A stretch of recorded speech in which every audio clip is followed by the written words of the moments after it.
Hare Krishna devotees, please accept my humble obeisances. All goes Sri Prabhupada and Guru Maharaj. I think today, Parampar Mataji, when are you ready, can start Mataji. Thank you. Hare Krishna devotees, please.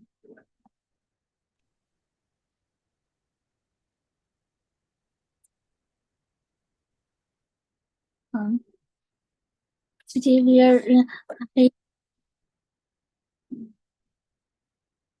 Hare Krishna. Please accept my humble obeisances. All Guru Shishra Prabhupada. Om Namo Bhagavate Vasudevaya. Om Namo Bhagavate Vasudevaya. Om Namo Bhagavate Vasudevaya.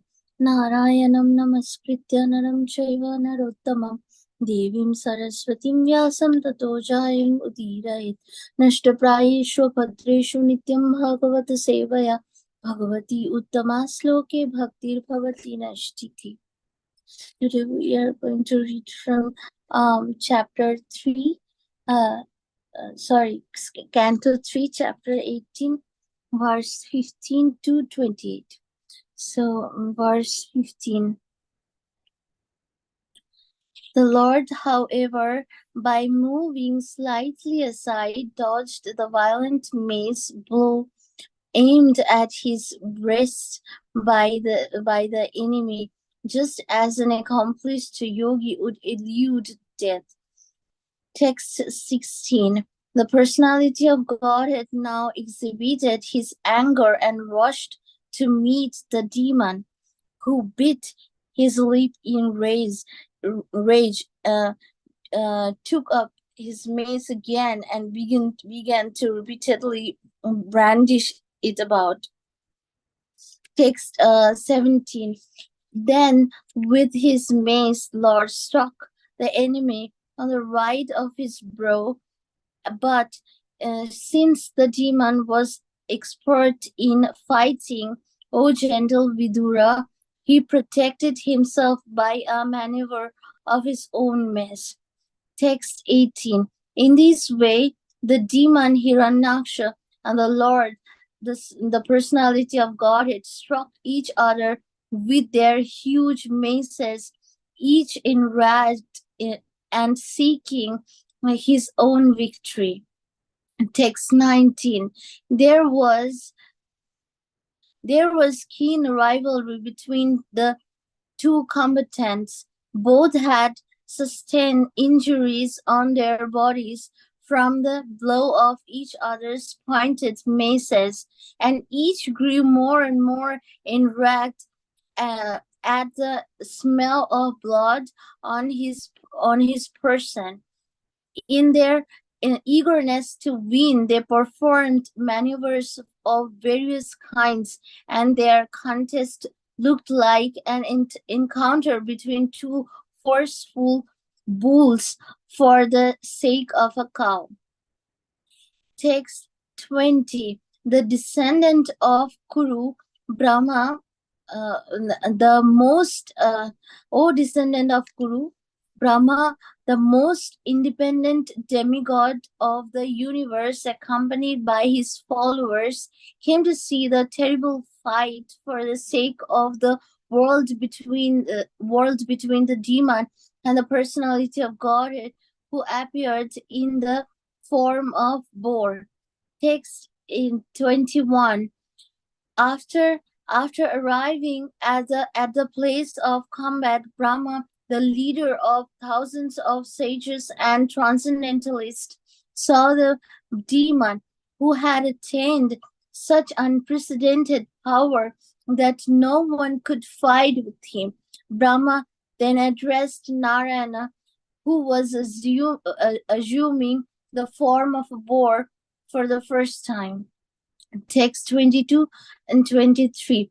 Lord Brahma said, "My dear Lord, this demon has proved to be a constant pinprick to the demigods, the brahmanas, the cows, and innocent persons who are spotless and always dependent upon worshipping your lotus feet. He has become a source of fear by unnecessarily harassing them, since Since he has attained the boon from me, he has become a demon, always searching for a proper combatant, wandering all over the universe for his infamous purpose. Text 24. Lord Brahma continued, my dear Lord, there is no need to play with this serpentine demon, who is always very skilled in conjuring tricks and is arrogant, self-sufficient, and most wicked. Text 25. Brahma continued, my dear Lord, you are infallible. Please kill this sinful demon before the demonic hour arrives. And he presents another formidable approach favorable to him. You can kill him by your internal potency without doubt. Text 26. My dear Lord, the darkest evening which covers the world is fast approaching. Since you are the soul of all souls, kindly kill him and win victory of the demigods. Text 26. The auspicious period known as Avijit, which is most opportune for victory, commenced at midday and has all but passed. Therefore, in the interest of your friends, please dispose of this formidable foe quickly. Text 28. This demon, luckily for us, has come of his own accord to you. His death are ordained by you, therefore, exhibiting your ways. Kill him in the duel and establish the worlds in peace. Hare Krishna. Thank you. Yeah, thank you so much, Mate. Krishna Prabhu, whenever you're ready, you can start, Prabhu. Yeah, sure, Prabhu. Are you able to hear, Prabhu? Yes, Prabhu, it's clear, Prabhu. Thank you, Prabhu. Thank you. Thank you, Paramapavani Mataji, for reading translations of today's session. Om Ajnanatimirandasya Jnananjana Salakaya Chaksharoन्मिलितं येन तस्मै श्रीगुरवे नमः. नमो विष्णुपादाय कृष्णप्रेष्ठाय भूतले श्रीमते भक्तिवेदान्त स्वामिनिति नामने. नमस्ते सारस्वती देवी गौरवाणी प्रचारिणे निर्विशेष शून्यवादी पश्चात्प्रदेशतारण. जय श्री कृष्ण चैतन्य प्रभु नित्यानंद श्री अद्वैत गदाधार श्रीवासादि गौर भक्त. हरे Krishna Krishna Krishna Hare Hare Hare Ram Ram Ram Hare Hare. Thank you all for joining. Today we are reading from Srimad Bhagavatam, Canto 3, Chapter 18, titled The Battle Between Lord Boar and the Demon Hiranyaksha. So, from the slokas 15 to 28, end of the chapter. So just to give a background, in the previous chapter, we see that after the Jay and Vijaya, who are the doorkeepers of the Vaikuntha planet, when they entered into the womb of the mother Diti, and Mother Diti understands that these two personalities are going to be demonic, so she holded the pregnancy for 100 years. So just to delay the troubles to the demigods. And we heard how when they came out from the womb of Mother Diti, so there are so many inauspicious signs in the whole universe. And we hear like how when they came out, so their father Kashyap Prajapati named them as Hiranyaksha and Hiranyakashipu. And then we also heard how the younger one, the Hiranyaksha, terrified the universe. So in this chapter, Maitreya Muni narrates how the demon sees Lord Vishnu as a boar and he challenges to fight. And at that time, Lord Varaha, Supreme Lord Vishnu, lifting the earth from the Garbhodaka ocean. So after hearing the challenge, then he placed the earth in the orbit. And then we hear the fighting between the Lord Varaha and demon Hiranyaksha. Then we heard, then we see the how the Brahma offering prayers to the Supreme Lord and requesting Lord to kill this demon immediately. So far we covered how, of course, in the last chapter we heard how Hiranyaksha went to Varuna and requested for a fight, but Varuna mentions that he became old and he's not the suitable person to give a fight or to satisfy his fighting spirit. So, and he directed him to Lord Vishnu. So only he can fulfill his fighting spirit. Not only that, he will kill him. Then we hear in this chapter, in the last session, how Hiranyaksha being puffed up and not following the instructions or the words of Varuna. So he requested Narada Muni about the Lord Vishnu, the whereabouts of the Lord Vishnu. And then Hiranyaksha comes to know from Narada Muni that Lord Vishnu is currently in Garbhodaka ocean in the form of Lord Varaha and uplifting the Mother Earth on his tusks. Then we hear how Hiranyaksha challenges Lord Varaha for the fighting. And because Lord is lifting the earth, so first he places that earth in the orbit, and then there is a fighting started. So in the last sloka, we see that, Hiranyaksha sprang upon the Lord and dealt him with a blow with his powerful mace. So, and in this today's sloka, the text 15, though the Hiranyaksha tried to hit the Supreme Lord with his mace, but he escaped from that. And the analogy is given here, comparison, how a accomplished yogi would elude death. And Prabhupada mentions in the purport, so this accomplished yogi is called as a Yogarudha. So although the death blow is offered to a perfect yogi, Yogarudha means accomplished yogi. So the death blow is offered to this perfect yogi, but he will escape from that. And in the Bhagavad Gita also Krishna mentions who is Yogarudha. So he says that Sarva Sankalpa Sannyasi Yogarudha Stadochyati. Like, he renounces all material desires and he will not indulge in his sense gratification or in any fruitive activities. So that person is called Yogarudha.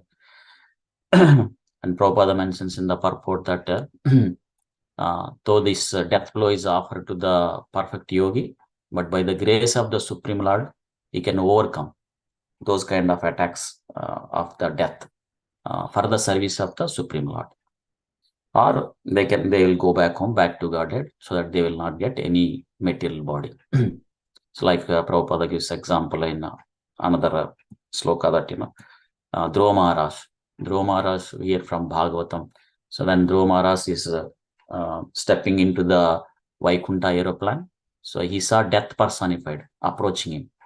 And Dhruva Maharaj not caring for him. And in fact, he takes the advantage of that opportunity and he puts his feet on the head of the death. Then he steps into the aeroplane. So that's even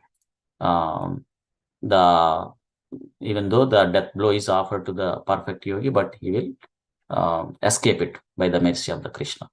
So that's why Prabhupada mentions that the passing away of a devotee and the passing of a non-devotee should not be looked at the same perspective.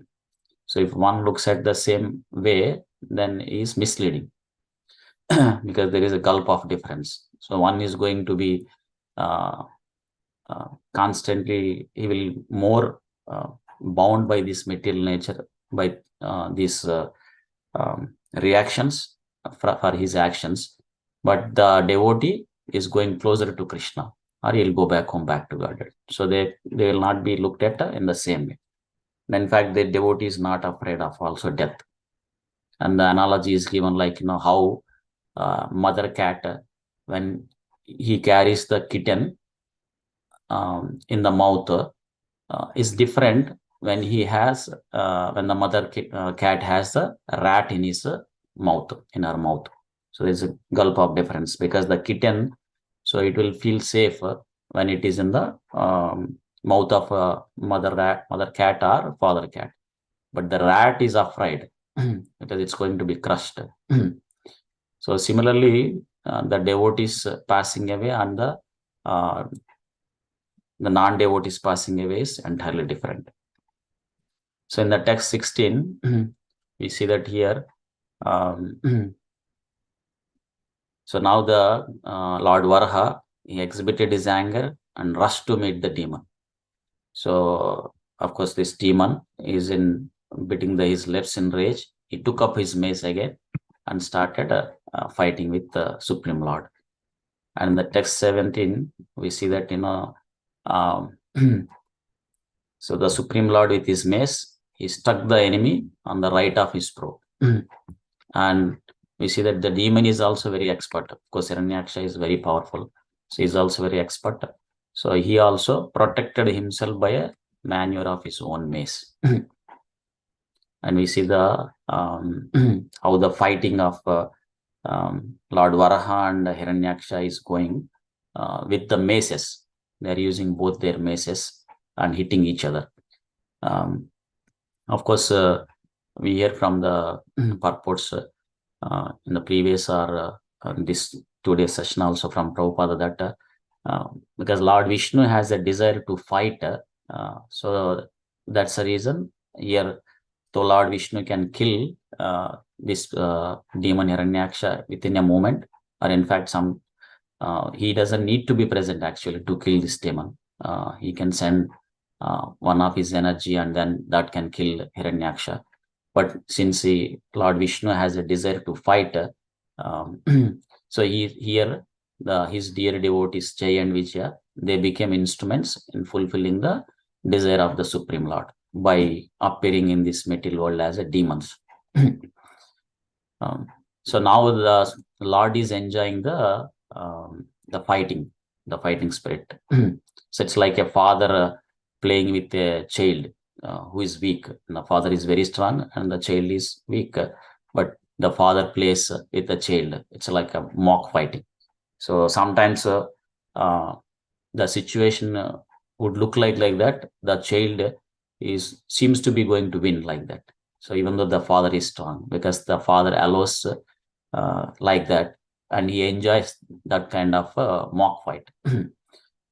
So similarly here also Lord Varaha, though he can kill within a moment, but he is enjoying this fight with his demon Hiranyaksha. And also Krishna teaches from this that any person who is adharmic is going to be destroyed. So who is a sinful personality causing trouble to devotees or demigods or saintly personalities is going to be destroyed. In fact, Krishna appearing in this material world every yuga is the purpose to re-establish the dharma. Yada yada hi dharmasya glanirvavati bharata abhyudhanam dharmasya tada atmanam sujamyam. Like whenever there is a decline in the dharma, then Krishna comes and re-establish dharma by killing these demons or annihilating these demons and protecting the devotees. And apart from that, Krishna performing these wonderful pastimes through his many incarnations, he attracts the general people so that they can take up the Krishna consciousness and make their life perfect. So in the text 18, we see that the demon named Haryaksha. So, and Prabhupada mentions in the purport that this is another name of Hiranyaksha. So it's called Haryaksha. And he also struck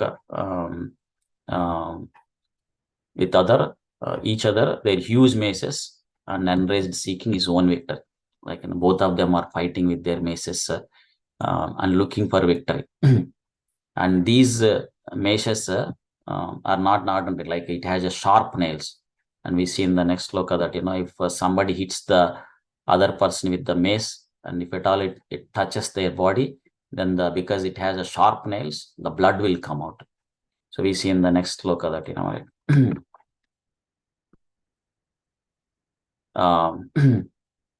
these two personalities are fighting, and they had injuries on their body, and then their intensity to fight is increased more and more when they smell the blood of their own. See, the blood came. So because these maces has sharp nails, and then they are both are trying to win, and they're performing various kinds of maneuvers. And the comparison is given that how the two forceful bulls they fight each other for the sake of the cow. And Prabhupada mentions in the purport that there is a word in the sloka called ilayam. Ilayam means for the sake of the earth or cow. So ilayam. So it is earth and cow. And Prabhupada mentions that this earth, formerly known as Ilavrita Varsha. Of course, later it has been changed to Bharata Varsha after the ruling of Bharata Maharaj. So during 5,000 years also, when Maharaj Parikshit is ruling, this entire earth planet is called Bharata Varsha. So it's not just India that we see today, but it is entire earth planet. Of course, later as the time progresses, now the smaller planet, the smaller country that we see is called as a Bharat. But in the previously, that whole earth is called the Bharat, Bharata Varsha. So, and Prabhupada mentions these two personalities, great personalities, are fighting like the two force bulls for the sake of a cow. In this case, it is the earth. Of course, one is fighting to protect the earth, and one is fighting to exploit the earth or to fulfill their unnecessary fighting spirit. So in the text 20, we see that Brahma with all other demigods, they came. Like in here, Brahma is mentioned as the most independent. So accompanied by his followers, they all came to see this terrible fight. So between Lord Varaha and Hiranyaksha. And Lord Varaha appeared in the form of boar. And here Prabhupada mentions that Lord Brahma is mentioned as the most independent, Swarat. And Prabhupada mentions that, of course, fully independent is only applicable for the Supreme Lord. He is the fully independent. So being part and parcel of the Supreme Lord, we also have a minute independence. Of course, Brahma is the empowered personality. So he is in charge for the creation, and he is in charge for the mode of passion. So he has a empowered by the Supreme Lord Krishna. So he has a greater independence. And all other demigods, they are all work under the direction of the Lord Brahma. So that's why here Lord Brahma is mentioned as the most independent personality. And another word mentioned in this sloka is the Supreme Person of Godhead, who appeared in the form of boar, Agnya Vayaka. So that's the word that is mentioned in the sloka. So it's called Supreme Person of Godhead. And Prabhupada mentions in the purport that, so even though Krishna appeared as in the form of boar, so the wild hog, so one should not think that it's an ordinary hog. So he is the Supreme Person of Godhead. So whether Krishna is in the form of a hog or fish or a tortoise or anything, but he is still the Supreme Person of Godhead. He has all that energies working under his direction. So we see that, Krishna, when he appeared, whether he is a small baby or whether he is adult, is the Supreme Lord. So he has all the energies working under his direction. And another point Prabhupada mentions that because the word is mentioned as Yajnavayava, so he is the he is the goal for the to please all the yajnas that one performs. The goal is to please the Supreme Lord Vishnu, because he is the Yajnavayava. In the Bhagavad Gita also we see that Bhoktaram Yajna Tapasa Sarvaloka Maheshwara. So any yajna that is to be offered to the Supreme Lord Vishnu. Of course, in this Kali Yuga, the prescribed yajna is to chant the holy name of the Supreme Lord, Sankirtana yajna. So specifically, Prabhupada gave this Hare Krishna Maha Mantra for us, chanting Hare Krishna, Krishna Krishna, Hare Hare, Hare Rama, Rama Rama, Hare Hare. And then we see in the text 21, Lord Brahma, after coming to this fighting place, and here he mentioned that Brahma is the leader of thousands of sages and transcendentalists. And then Brahma saw that this demon has an unprecedented power, that no one could fight with him. So then Lord Brahma addressing to the Supreme Lord, who appeared in the form of a boar. And we see the power of this demon, like nobody is, no one could fight with him. That's why in the last chapter we see that he went to Swargaloka, and all the demigods, including Indra, they all ran away, and he went to the Varuna. Of course, Varuna directed him to Lord Narayana. But Lord Brahma could not see that anyone can fight with him in this material world. So then in the text 22-23, Lord Brahma is addressing that this demon is a constant pinprick to the demigods. And he is harassing the innocent persons, like brahmanas, cows, innocent persons, like that. And he has become a source of fear for unnecessary harassing. Why he is harassing? Because he got that powers. So he got the boon from Lord Brahma. So that's why Prabhupada mentions in the purport that the demons always create the problems unnecessarily.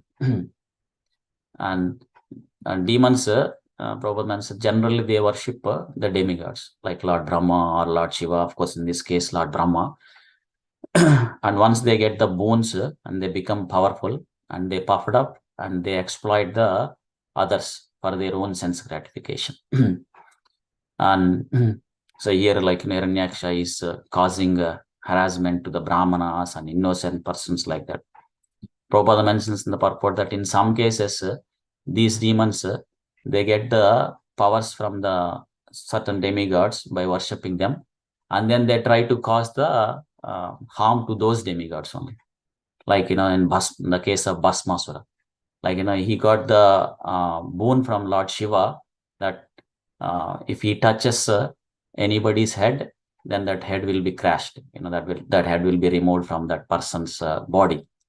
And after he getting the boon, he wanted to test on Lord Shiva only. So he wanted to test on. So of course we hear like how Lord Vishnu saved Lord Shiva by killing that Bhasmasura. But in the case of the devotees, they're very humble. Even though they are empowered by the Supreme Lord Krishna with so much wealth and power, but they remain as humble. In fact, they are not looking for any material benefits. What to speak of material benefits? They are not interested in. They don't request Lord Vishnu for the liberation also. And other the demons, they cause trouble to the saintly people or sages, but the devotees, they are always want to see the happiness of the others. Like, they are called paradukki dukki. So when they see others are in trouble or unhappy situation, they also become unhappy. So that's why they want to make everyone to be happy.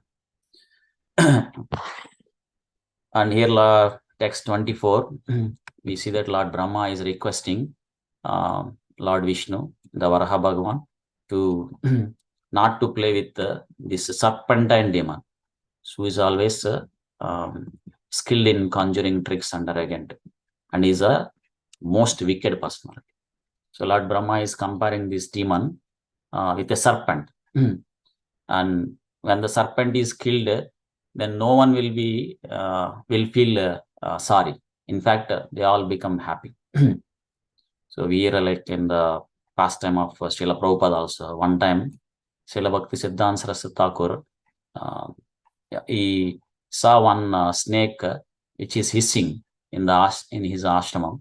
So then he called one person and requested, and he ordered him like to kill that snake. Prabhupada was wondering, like, generally the saintly personalities would not kill any living entity. So here his Guru Srila Bhaktisiddhanta Saraswati Thakur ordering another person to kill this snake. Then Prabhupada later he came across these verses, like, so the saintly personalities will take pleasure in killing the serpent and demon, because so these serpent and demons, they are causing trouble to other innocent persons, or causing problems to the saintly personalities, brahmanas, cows, like that. So that's why they also take pleasure in killing the these serpent and demons. And then text 25, you see that Lord Brahma is addressing Lord Varaha Bhagavan as infallible, and he's requesting to kill this demon before the demonic hour approaches. And you can kill him by your internal potency without doubt. And Lord Varaha is mentioned as here Achyuta, infallible. And people who are in this material world are Achyuta, means fallen in this, the conditioned souls. And Lord Brahma, here we see that he has a complete faith on the Supreme Lord that he can kill this demon. And that's why Lord Brahma is addressing here that the darkest evening is coming. So he should kill him immediately and bring victory for the demigods. So Indra and all the demigods. As in Bhagavatam, it is mentioned that, Krishna appears to protect these demigods. Indrari Vyakulam Lokam Mrudayanti Yuge Yuge. Like, to give the victory to the demigods by killing these demons. And in the text 27, you see that Lord Brahma is mentioning that. So there is the auspicious period called Abhijit. So it's coming soon. So it's a most opportune for victory. So for the interest of his friends, so he should quickly kill this demon. So Lord Brahma is requesting Varaha Bhagavan to kill the demon soon and end the troubles to the demigods. So, and on top of that, Lord Brahma is telling that this demon has come on his own accord. So it's not that we have to go to some place and search for him. Like, he came all by himself, and his death is ordained by you. So therefore, requesting him to kill immediately instead of playing with him. So Lord Brahma is requesting to kill this demon Hiranyaksha immediately. So that's the last sloka for today, text 28. And in the next session, we hear some more details about the fighting between the Lord Varaha and the demon Hiranyaksha, and then how Lord Varaha killed this demon Hiranyaksha. So I'll pause it here for today. Thank you all for joining. Grandhara Srimad Bhagavatam ki jai. Srila Prabhupada ki jai. Hare Krishna. Yeah, thank you so much, Krishna Prabhuji, for a nice class. Hare Krishna, Prabhu. Hare Krishna. Thank you very much, Prabhuji. Hare Krishna. Hare Krishna. Hare Krishna. So much.